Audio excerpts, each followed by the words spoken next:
What is going on, everybody? We are back again with the Pelicans Scoop, where we're going to bring you guys something fresh, something new every day, basically. Every day I get the chance. And today, on this glorious hump day, we're going to break down the 2024 and 2025 roster. Yesterday, we broke down the schedule. And, like I said in the video yesterday, matter of fact, I ain't going to say that. Just go watch that video. But this is a lot more important because compared to Pelicans teams in the past, this upcoming season, there's a lot of new faces.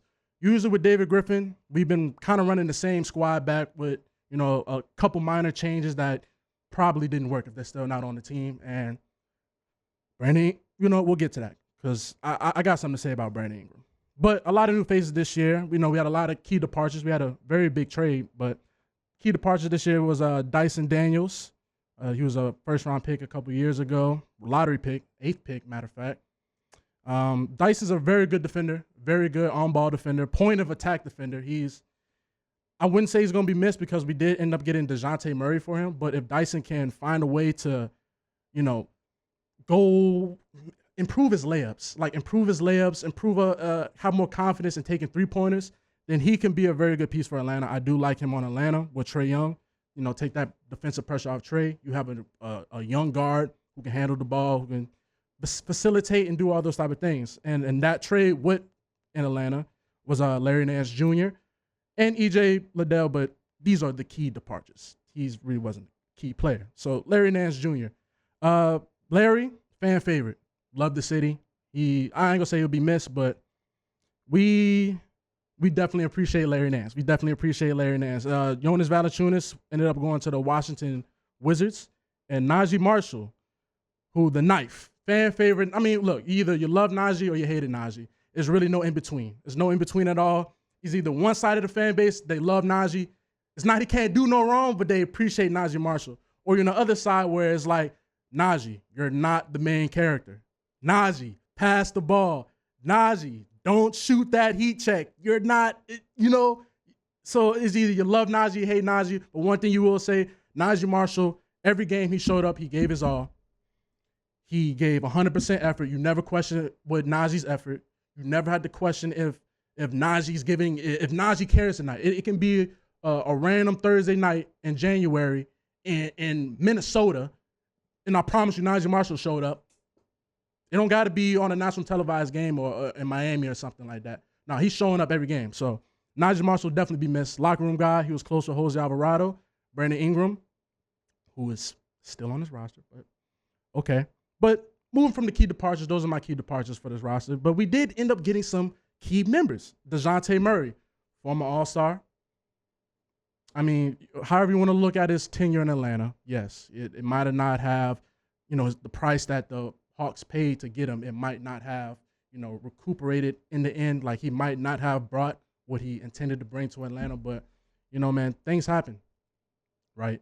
And we need a point guard, and David Griffin felt like that this is the point guard that we need. So I'm okay with the move. It's a lot of not continuity with the roster now because, DeJounte plays guard. And, well, not just guard. He plays the one guard. He's a point guard. But our point guard is CJ McCollum. And CJ's not a point guard. But then you have Herb Jones that's at the 2. And Herb Jones does not need to come up. Herb Jones off the bench? Okay. But then you keep Brandon Ingram, and then you not just keep Brandon Ingram, you don't pay him yet. And then you have Trey Murphy contracts coming up. So I don't know what's going on with that. But got DeJounte Murray. Yves Messi from Baylor, first-round pick. Center, we needed a big man. Daniel Tice, role player, big man. We just need bodies. And Javonte Green from the Bulls. He's very intriguing, Javonte Green. I'm curious about him. I don't know if he's the Najee replacement. He averaged 12 points last year. He shot 37% from 3. That's interesting. That's a good 3-point percentage. It might not be at a high volume, but if he can come in and hit threes like that, and he shot 60% from the field. So that means he's taking shots that he's going to the rack. He's not shooting contested. He's taking majority of the shots. He's taking a good shot. So Javonte Green, very curious. He's a vet. Knows how to play. He knows his role. So he's a curious piece that I like.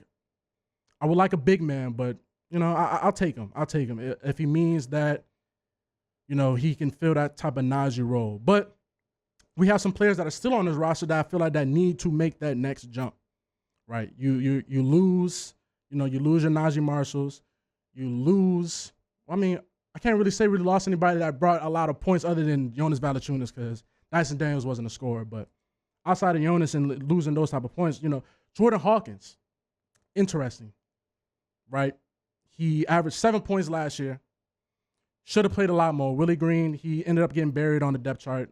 He talked about his defense or whatever, but I feel like if you have an offensive player that can shoot like this, who's dynamic, he needs to be in the lineup.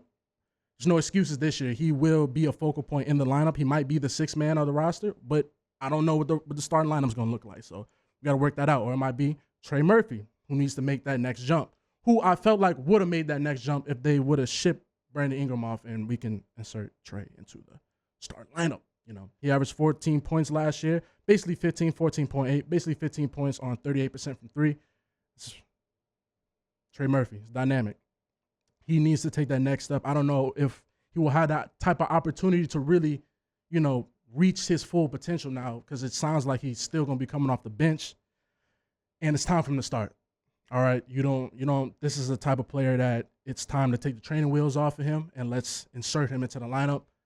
But maybe they think differently. And a guy we stashed on the roster for so long, a couple years now, Carlo Maknovich. I'm going to get his name. By the season starts, I will get his last name correct. But Carlo, the big man, he's a high-flying center from Europe.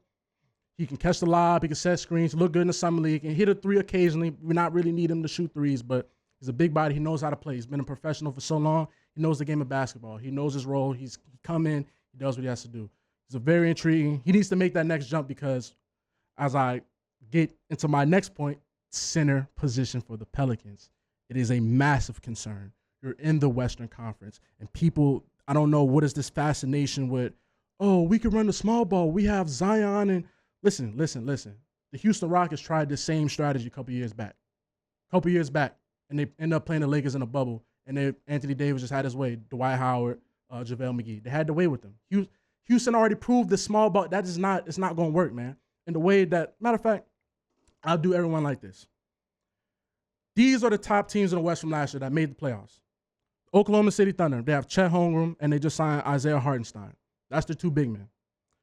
Number 2 seed, the Denver Nuggets. Can I interest anybody in the 3-time MVP, Nikola Jokic? I think y'all know who that is.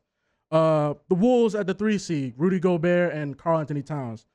However y'all want to feel about Gobert, regardless of the fact he's still a stout big man in the paint, you have to account for that.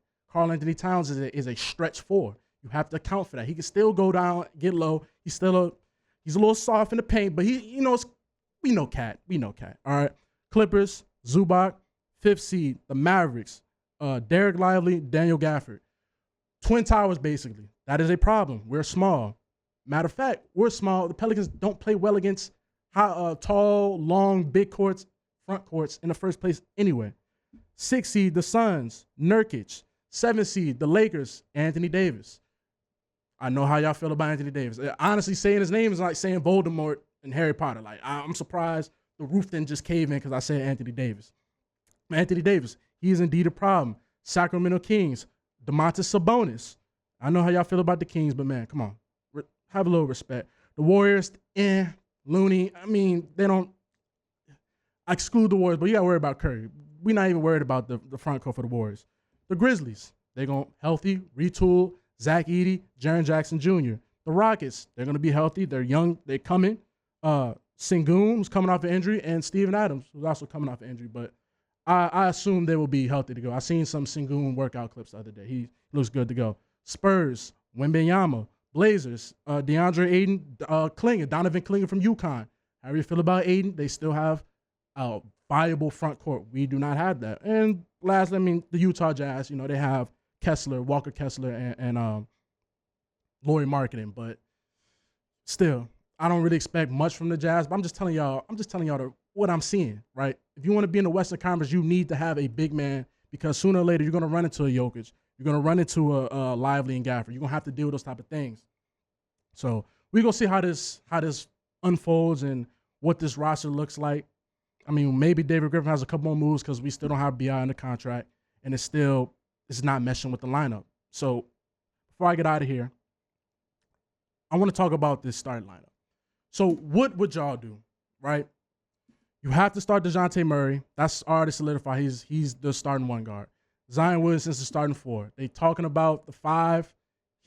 Zion's 6'6", man. He's not, he doesn't even rebound like that in the first place to even be in the paint. Like, Zion's not no rebounder. Unfortunately, he probably could be but he's not. All right. It's a blessing if Zion give you 8 boards. You'd be like, damn, he was in the paint today. 10 rebounds. It's rare when Zion gets 10 rebounds, and he should give you 10 rebounds. But Zion is not a 5. So you have DeJounte, Zion. If you keep Brandon Ingram, he's obviously starting. So that's your 3 when it should be Trey Murphy. So CJ McCollum, you want him to come off the bench? Granted, I do not want CJ on this roster. I feel like we should move CJ. It's time. All right. I appreciate CJ McCollum, but he's a great 3-point shooter. Great 3-point shooter. But you're paying this man $30-something million a year. You have him coming off the bench being a 6th man.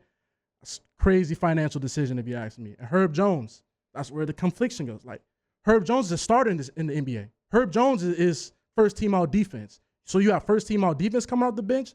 So what it's really looking like, it might be DeJounte, CJ McCollum, Herb Jones, Brandon Ingram at the 4, and Zion at the 5. I do not like that lineup. Now, granted, I hope I'm wrong. I hope I can look back at August 28th and be like, you're crazy. What are you talking about? It actually worked. It all panned out. But I'm not a viable believer that Zion at the 5 is going to work. Yes, you want to throw Yves Missi in there, and hopefully Carlo can take that next jump. But I don't know, man. I have a lot of concerns about this roster, but I think we'll definitely be a playoff team, man. Anything but the play-in. We need to be tired of the play-in. Play-in is a failed season. All right. A first round win is a failed season. Yes, that will be a failed season when I'm looking at this roster. If we don't make it past the first round, regardless, we could be the 4th seed all season. We make the 4th seed. If we get bounced in the first round, that's a failed season to me. It's time to take that next jump. And that's all I really got for y'all today about this roster breakdown. Hopefully y'all enjoyed this video. Hopefully y'all stayed towards the end. Like, comment, subscribe. And this is your boy Jordan, and I'm signing out. See you.